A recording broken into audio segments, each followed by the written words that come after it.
Hello, and welcome to Eagle News International Australia Oceania. I'm Selena Ryan Andrews from Gold Coast, bringing you stories from Australia, New Zealand and Papua New Guinea. Here are the headlines. Metro Melbourne's roadmap to COVID, normal likely to be redrawn. Higher school certificate now underway for New South Wales class of 2020. Year 12 students in Young, New South Wales cope with COVID-19. Brisbane locals anticipate development of South Bank's signature landmark. Church of Christ in New Zealand conducts blood donation activity. Melbourne small business owners extend mutual support during pandemic. Floral arrangements business flourish in Port Moresby despite global health crisis. And Australia's zoo resumes showcase of conservation and wildlife adventures.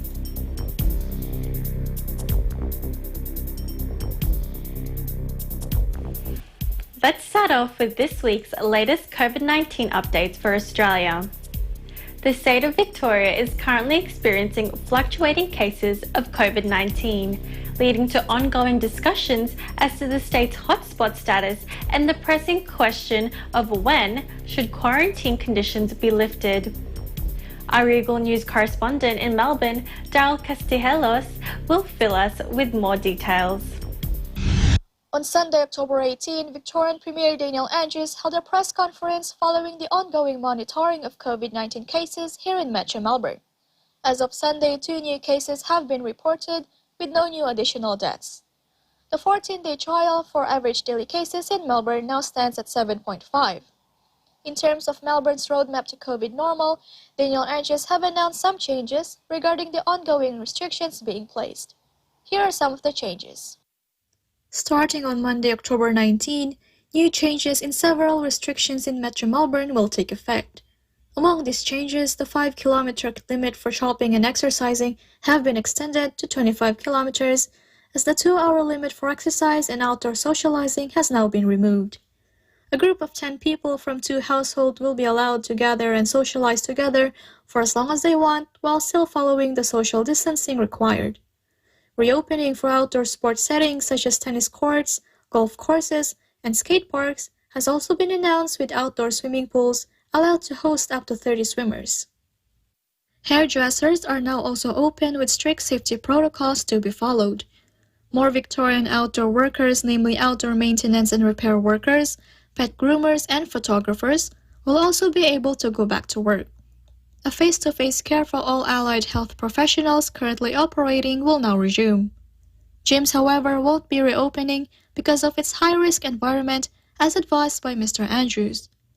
The 4 reasons for going out is still effective, as well as work permits for workers and the use of facial masks when outside. These changes will be effective until November 1 before entering to Step 3 of the roadmap. An outline for the 3rd step has also been disclosed by Daniel Andrews, showing further changes in restrictions by that time. From November 2, people in Melbourne will have no restrictions when leaving their home, which means people will be allowed to leave their house for any reason. Home visitations with 2 people and their dependents will also be allowed once a day. Under this step, retails, hospitality businesses, such as restaurants, pubs, and cafes, will open, as well as beauty and personal services. Other aspects of Melbourne's roadmap to COVID normal will be introduced as well. Victorian Premier Daniel Andrews continues to reassure the public that the path to COVID normal is well ongoing. Mr. Andrews is positive that if the number of cases continue to stay low, easing of restrictions ahead of November 1 could be possible.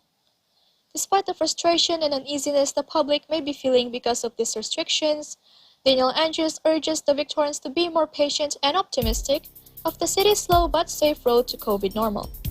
Reporting from Melbourne, Australia, this is Daryl Castijelos, Eagle News. We live in interesting times. Thank you, Daryl. We will look forward to the gradual lifting of restrictions there in Melbourne. Moving on to education in Australia, the hard grind towards finishing the school year continues despite the adjustments and changes carried out throughout the year. Our Sydney correspondent Carla Cruz has more on this story. Carla?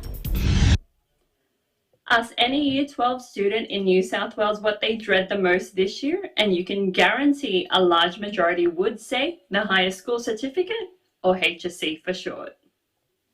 According to facts posted on the New South Wales Education Standards Authority website, there are over 68,000 students on track to complete the HSC this year. One of those students is Aussie Filipino Kim Sincolagas. I think it's really weird because everyone talks about the HSC since you're like in year 7, and to like suddenly be completing it, it's kind of surreal. But it's a bit stressful, but I think I will manage okay. The current global pandemic has also seen the 2020 cohort face new challenges in preparing for the HSC. I think it was difficult preparing for the HSC with that gap of the online classes, but luckily my school was able to adapt quite well to online schooling. But in terms of resources, we mainly just relied on our teachers, contacting them through emails, even though it might have been a bit more difficult since there is that generational gap with technology use. But overall, it was okay.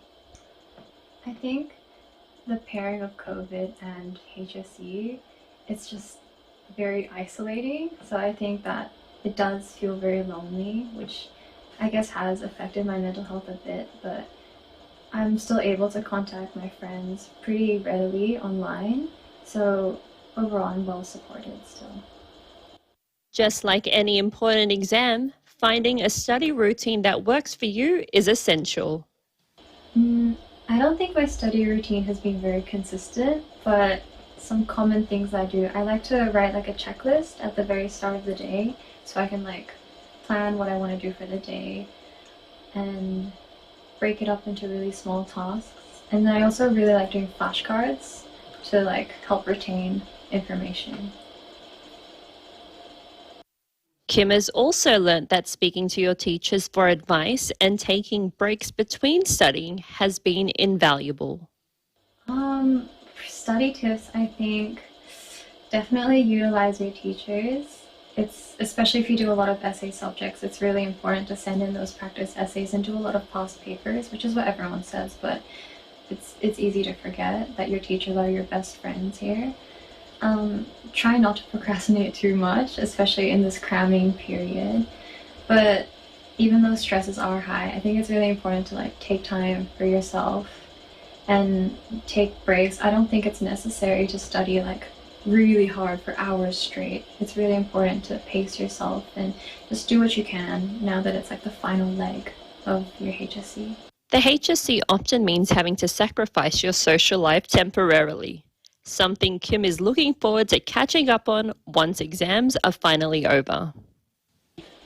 Short-term plans, I think I just want to hang out with my friends and get a job. I really need the money right now, but yeah, just hang out, have fun, like release all the tension from the HSC. But I think career-wise, I haven't really thought too much about it. I just want to get into uni and then work as hard as I can. Reporting from Sydney, Australia, Carla Cruz, Eagle News. We live in interesting times. Many thanks, Carla, for these insights on the high levels of education in Sydney.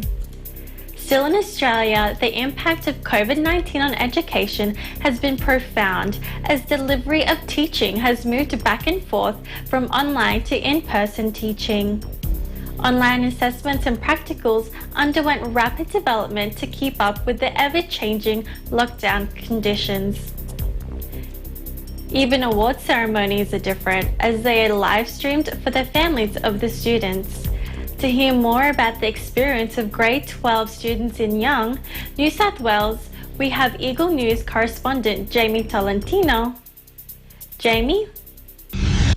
The unexpected problems caused by the COVID-19 pandemic has made a tremendous impact on people, especially the senior students in Young High School. Many restrictions and changes of regulations have been implemented to ensure the ways of teaching and learnings remain effective, yet compliant to COVID-19 safety. Despite of this crisis, Year 12 students came up with creative ideas to enjoy their remaining days as seniors, without risking themselves and still abiding with safety restrictions. The small town of Young in New South Wales is COVID-19 free. Regardless of the 0 cases, the administration of Young High School was compelled to follow restrictions and regulations of the New South Wales Education Standards Authority, or NESA. Year 12 students attending the High School Certificate, or HSC exam, have had to transition to online learning, adapting to quarantine. Major subjects needed to be modified. For example, the music subject was not allowed to have ensemble anymore, and must be maximum of 2 people included in the HSC exam. Distance markers were also put into place at the school facilities. Nonetheless, Young High School provided universal access to sanitation and hygiene for all school facilities. Each class period, students must sanitize their hands and wipe their desk before the next students come in.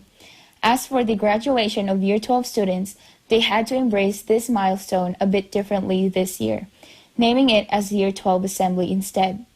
Parents and guardians were not allowed to attend the actual venue, but rather can witness the event through live streaming. Year 12's last week of school painted a quite different picture this time. It was extended for another week as the academic calendar was adjusted by early March, when students needed to transition to online classes. Remaining positive amidst all these changes, the Year 12 students came up with creative ideas to enjoy their lost moments in high school.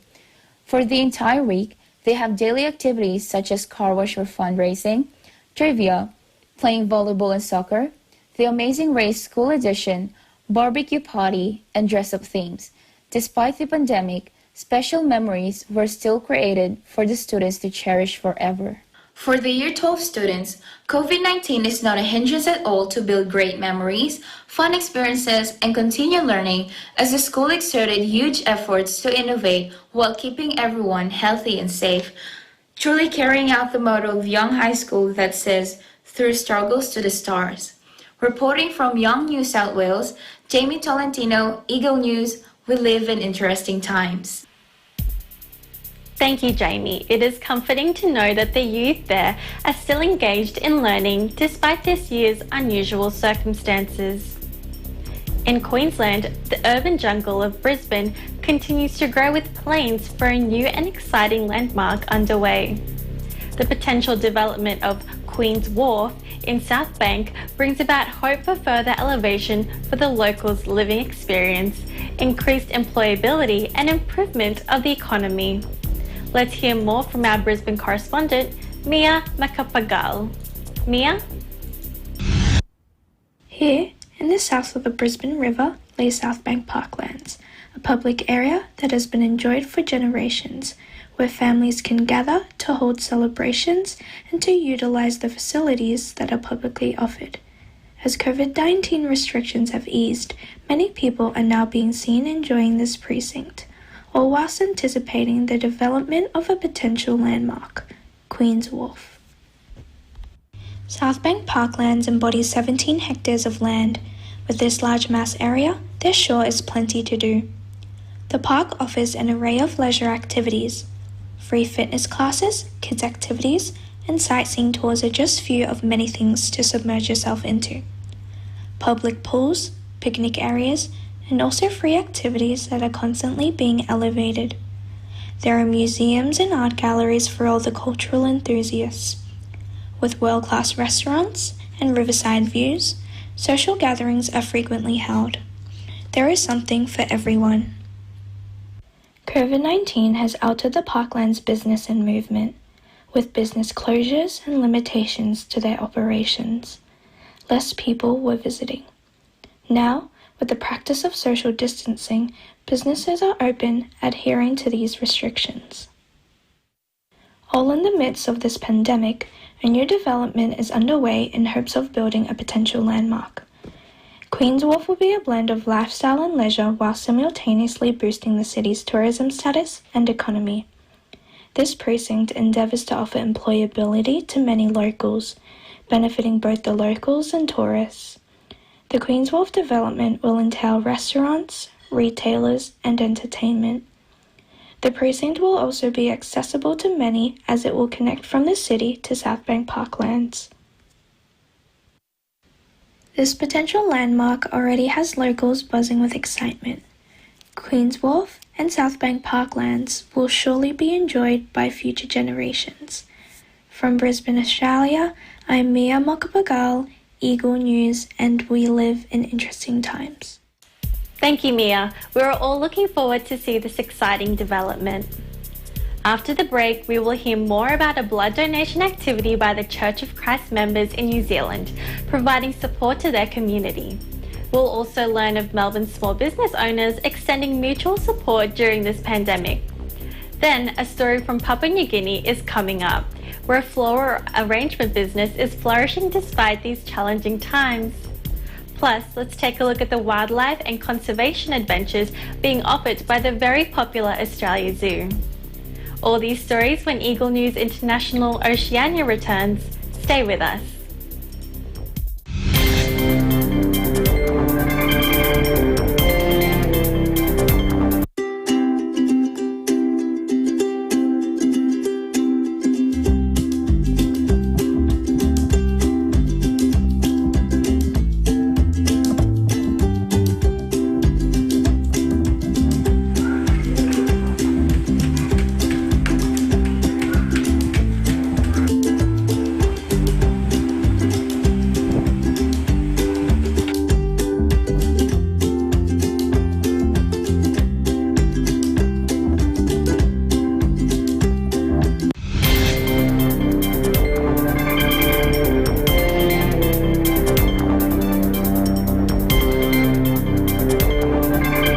Welcome back. You're watching Eagle News International Australia Oceania.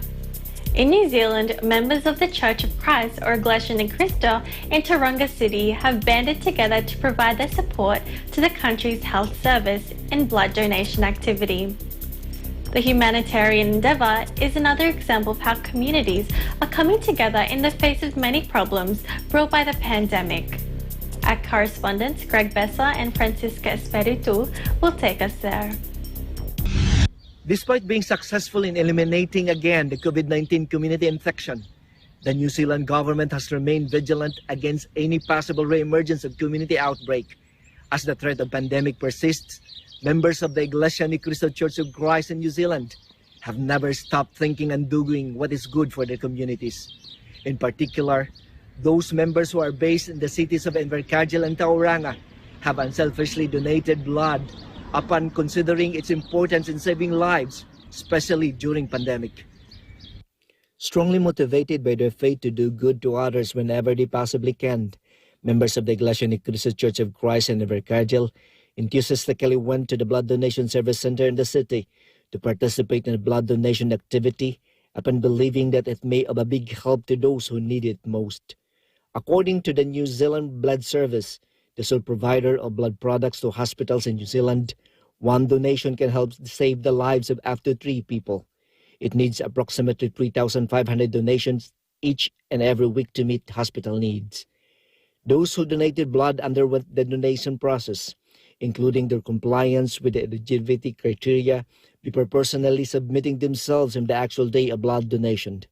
Both representatives from the Church and New Zealand Blood Service expressed their gratitude to being part of such a joint humanitarian undertaking.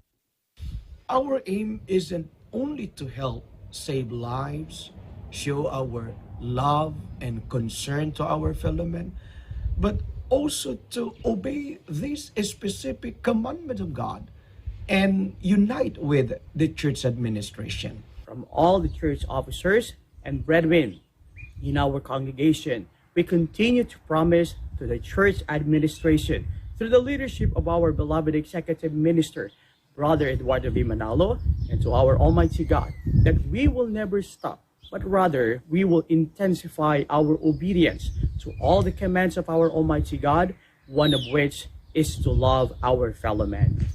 I would like to take this opportunity to thank the Church of Christ here in Invercargill for those who have come in to donate whole blood. Just like the members in Invercargill, those in Taronga City have also actively participated in this blood donation. They have shared the mutual concern as shown through this act of kindness to those who may need blood transfusion.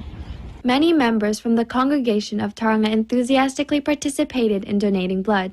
Despite having work on the actual day of blood donation, they decided to take a day of absence to manifest their unity with the call of the church administration. Through the dynamic leadership of the Executive Minister, Brother Eduardo V. Manalo, and the Church Overall CFO Coordinator, Brother Angelo Arano Manalo, to always open one's heart in extending assistance to those in dire need. According to New Zealand Blood Service, among those who may benefit from the blood donation are cancer patients and those who need antibody treatment for people with disorders of the immune system. It ensures the blood donors that a safe and plentiful supply of blood is available whenever and wherever it is needed.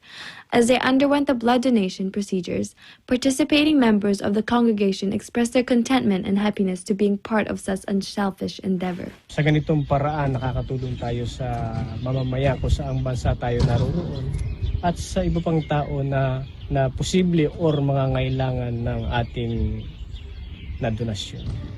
For Eagle News New Zealand Bureau, this is Greg Besa. And this is Francisca Espiritu. We live in interesting times. Thank you, Greg and Francisca. That was indeed a heartwarming story. The impact of COVID-19 on Australia's economy is evident, as businesses had to temporarily close their doors during the peak stages of quarantine. This led to the closing of many small businesses. However, with the conditions slowly but surely improving, small proprietors in Melbourne are finally able to get back on their feet and are supporting one another to get through these difficult economic conditions. Our Melbourne correspondent Dwight Baloloy has the full story. Dwight? Filipinos and Australians here in Melbourne, Australia help out each other during this pandemic and able to sell out arts and cultural products. One of these sellers is an emerging small business Filipino owner, Mayred Safra, owner of the Aral at Kultura, who sells Filipino books. I had a chance to chat with her about her online business. Hi everybody, my name is Mayred Safra and I am the owner of Aral at Kultura. Okay, so Aral at Kultura. Aral means learning in Filipino and Kultura obviously means culture. So we are a small retail business and primarily we are selling Filipino books to Filipino Australians here in Melbourne.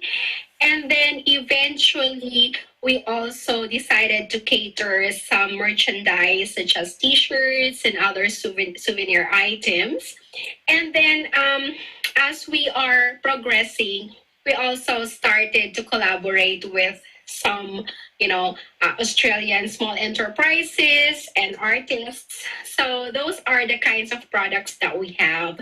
And we are really actually delighted because we just recently started, but there's a lot of warm acceptance to our small business.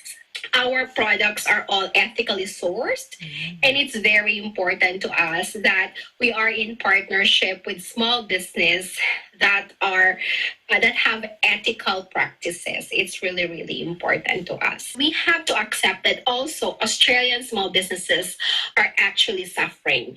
And so I said to myself, well, we are Filipino Australians anyway. So if we are patronizing Filipino, if we are saying that we're Filipino Australian, let us also patronize Australian products and Australian enterprises, because it's about time as well. If you are in Australia, you're Filipino Australian, it's about time as well that you support Australian businesses and Australian artists. So I started collaborating with them. So I started collaborating with Josh Kofler. He's one of the budding artists in Australia. And so I have some of his products here. So he's quite very good. So look at that. Oh, wow.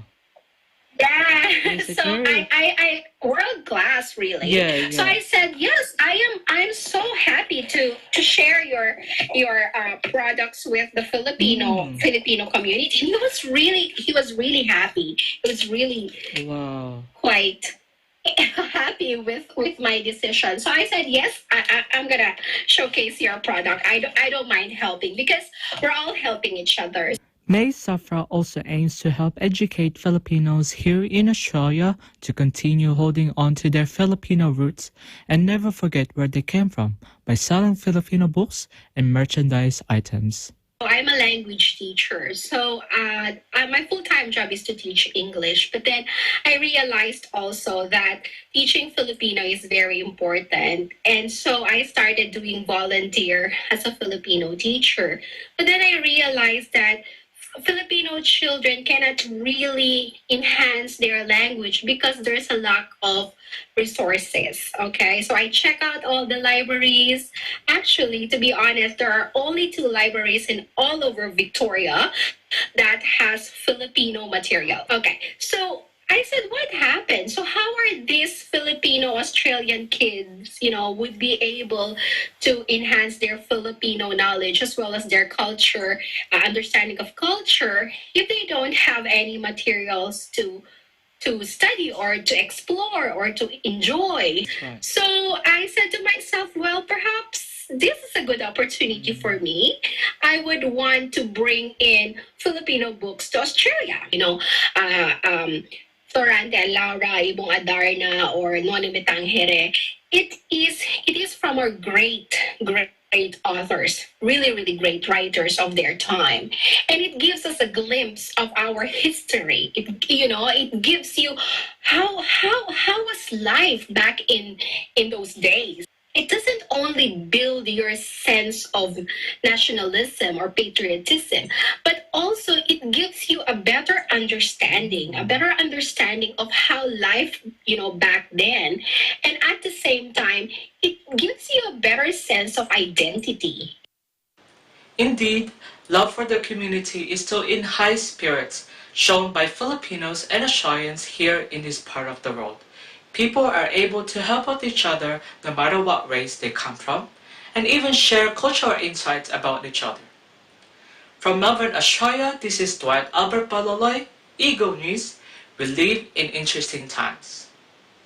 Many thanks for that, Dwight. It is truly remarkable to see community members working together to overcome the present-day economic difficulties. Heading now to Papua New Guinea, where the coming of spring has brought about new opportunities and potential for a small business to flourish despite the global health crisis. Our correspondent from Port Moresby, Echo Hortaleza Canola, will tell us more. Echo. In this time of global crisis, it is important to tap our resourcefulness, make use of talents, and broaden creativity so that we can generate extra income for our family. Is your declining bank account bothers you? Are you worried that you can no longer save up for your children's education? In short, are you financially stressed? Many overseas Filipino workers are now looking for other ways to make both ends meet. They don't just settle for their monthly pay, but also think of different businesses that require a small investment to get started. So, why not make use of hobbies, talents, and most importantly, creativity? One of the easiest, inexpensive, and profitable business is a home-based floral arrangement shop. It is rewarding indeed, especially when your flowering plants grow well on your backyard. Maraming halaman sa bahay, nakaka-relax. Though the business of floral arrangement is very competitive, given the presence of countless online sellers and marketers, the traditional word of mouth among your closest peers, friends, and loved ones still provides leverage for new business starters. In the advent of this pandemic, everyone is willing to support local businesses to thrive. As special occasions will always be celebrated, the business of flower arrangement will surely flourish. Ito ba yung finished product natin? Di ba nakaka-relax kung halimbawa, may okasyon tayo sa bahay, pwede lang tayo magkuha ng, kung may garden ka, pwede ka lang kumuha ng mga dahon-dahon mo dyan at saka mga bulaklak para ilagay ng gabi. Nakaka-relax pa. gusto kong magkaroon ako ng flower shop, gusto kong magkaroon ako ng yung business of party needs, yung gano'n. Tapos, idagdag ko yung catering, yung mga ganyan, para all around na. Tsaka, makaka-relax sa atin, at tsaka, kung wala tayong budget, at tsaka may garden tayo dyan, makaka-tipid tayo. For aspiring entrepreneurs out there, don't hesitate to indulge in a business requiring a small capital but brings about big inspiration and income to your family. Reporting from Port Moresby, Papua New Guinea, Echo Hortaleza Quinola, Eagle News, we live in interesting times. Thank you, Echo, for sharing with us this encouraging message. Back in Australia, truly one of the most noteworthy merits of the country is its abundant fauna. From the adorable kangaroos to the loud kookaburras, there is no better place to get up close and personal with the native wildlife in the world than the renowned Australia Zoo. After a period of hiatus during the lockdown, they were back in giving the one and all ultimate zoo experience of their lifetime. Our Brisbane correspondent Emmy Kapilita Roja will take us through the wonders of the exciting tourist attraction. Emmy? Welcome to Queensland, Australia's one of the most famous tourist destinations, Australia Zoo. Woo, with the kangaroos! Yep, and join me and my family as we tour the zoo today. A 90-minute drive from Brisbane City will bring you to Beerwah, Queensland, where lies a famous destination owned by world-renowned conservationist, the Irwin family. Steve Irwin, known to the world as a crocodile hunter, was originally from Beerwah. In 1970, his family started a 2-acre wildlife park. 30 years since, Australia Zoo now encompasses 700 acres of land with over 500 staff plus a multitude of animals and facilities. Being operated by Steve's wife Terry, along with their children Bindi and Robert, Australia Zoo now is even a prime mover in wildlife research and conservation. Upon arrival, you will already feel how massive the place is and that you are in for an extraordinary adventure. Catering to people of all ages, the zoo offers an inclusive experience to reconnect with the wonders of nature. Once you step inside, a variety of animals will welcome you. Iguanas, Komodo dragons, tortoises, otters, alligators, koalas, you'll see them all. Australia Zoo also houses the ginormous Crocoseum, where the favorite birds and crocodile show is featured.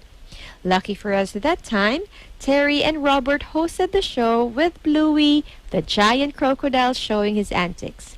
That experience was unforgettable. Moving on, the zoo offers a tram ride for visitors for faster transport.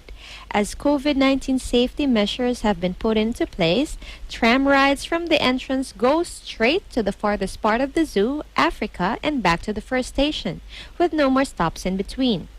As the zoo attractions are accessible by tram and by foot, hand sanitizing stations were set up almost everywhere. The zoo highlights have also been modified in compliance to COVID-19 safety. The African savanna is by far one of the most popular and exciting as it houses giraffes, zebras, rhinos, and meerkats. It truly gives a feeling of being warped into the wildlife safari. A further walk will bring you to Bindi's incredible 3-story tree house in Bindi's Island. Then towards Southeast Asia, where Asian wildlife is showcased, such as tigers, red pandas, and apes, among others. The Pony Trail holds Bindi's ponies, while the adjacent wetlands offer a thrilling chance for kids to discover dinosaur figures, such as the Allosaurus, Spinosaurus, Pterosaurs, and Minmi. Living big birds are also found in the wetlands. What is an Australian zoo without rules? Kids and grown-ups get to touch the kangaroos up close at the Roo Haven, a place of encounter one will never forget. A stroll in the bird section offers a very relaxing vibe. One may catch a zookeeper feeding some birds and is really a wonderful sight to see. You will pass by the adorable wombats just right before the exquisite reptile section. This part showcases a collection of venomous and non-venomous snakes, chameleons, tortoises, and Gila monsters. A natural sight to behold indeed. Kids can have their last hurrah of fun time at the fossil digging area before heading out. There are other play amenities, cafes, museums, and souvenir shops that visitors can check out before calling it a day's adventure. It was lovely today because it's a school holidays and it's very special because the Irwins is performing the Crocoseum. So yeah, when you say Steve Irwin is the crocodile hunter, so it's a very iconic person in Australia. I think my favorite one is the Crocoseum show, and at the same time we had fun all the families here, and the Africa section. Yeah, the safari. Would you come back again for Yes, the next definitely. Probably the school holiday again next year with all the families here with us. Hi, what's your name? My name is Zeddy, and I'm from Australia. What do you love about Australia Zoo? Meeting the crocodile and meeting the saltwater crocodile. Ooh. What's your favorite part of the zoo? Tigers! What else? Kangaroos! What else?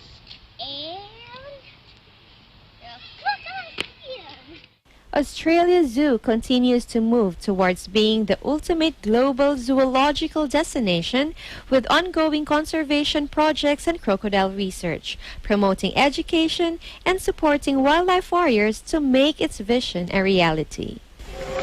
Reporting from Birwa, Queensland, Australia, this is Emmy Capilito Roja, Eagle News. We live in interesting times. That was spectacular, Emmy. There's really nothing like Australia's rich and diverse wildlife. And that's the end of today's program. Thank you for watching Eagle News International Australia Oceania. We'll be back next week as we share more stories from our bureaus across Australia, New Zealand and Papua New Guinea. Visit our websites on eaglenews.net and eaglenewslive.com. Follow us on twitter.com/eaglenews and on facebook.com/eaglenews. Stay safe, stay strong, and take care, everyone. From Gold Coast, Australia, I'm Celine Ryan Andrews. Eagle News, we live in interesting times.